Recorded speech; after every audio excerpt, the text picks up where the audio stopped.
All right, so we're back. It's tip number 8 today, and we're going to talk about expectations. So, expectations about how much you can improve and how that relates to your training life cycle once again.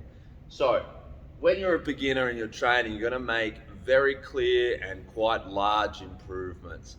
Now, it's hard to talk about specific numbers because everyone's different, but really, what you should see with that beginner phase is that every time you're testing, doing some training and then retesting, you should see some clear progress. You know, the kilos on the bar are going to be more, and also if we're talking conditioning, you're going faster or longer or whatever the test is, you're going to see clear progress there.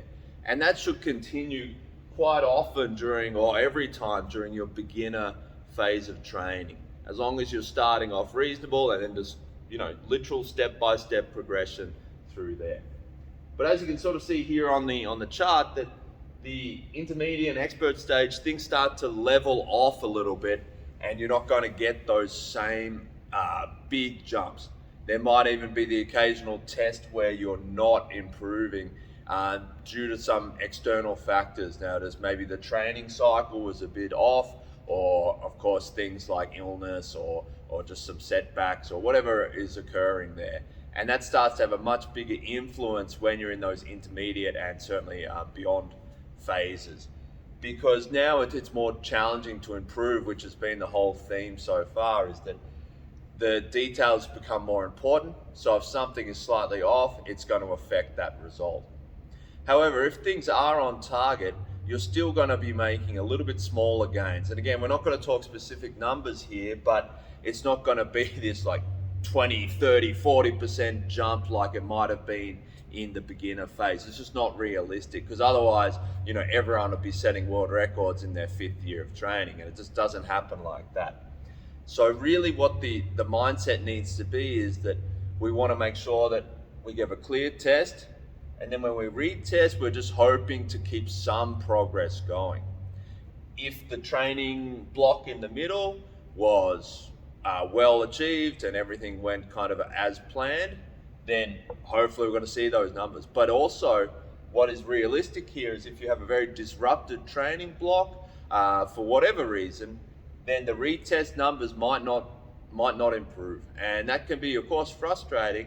But again, it's about learning and discovering why. All right, my training, I was supposed to do this amount of training, and it didn't happen. I got distracted, or I had other commitments, and it's a completely normal situation. But then we can't expect magical progress in this intermediate stage anymore. It just doesn't work like that. So instead, what you realize is you just be kind to yourself, and you just say, hey, look, this training block, I had some disruptions, didn't go as planned. If I want to see progress in my next test, I have to figure out how to have a better training block so I can have the progress that I'm looking for.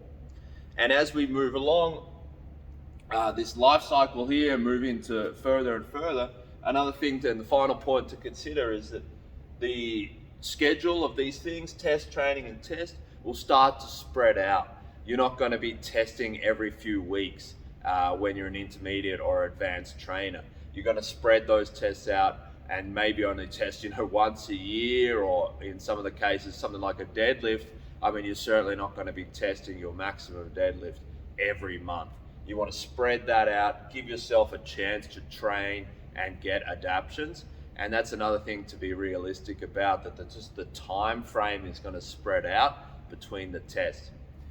Of course, during that training, you will get some signs that things are improving. You'll notice your training sets are getting stronger or faster, or whatever indicators you start to feel, and that'll give you good confidence for the test, which is something that is so important. You want to go into your test feeling confident that you're going to get those targets that you're looking for.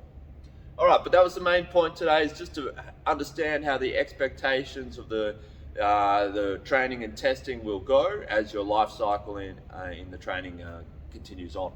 Thank you again, and see you next time.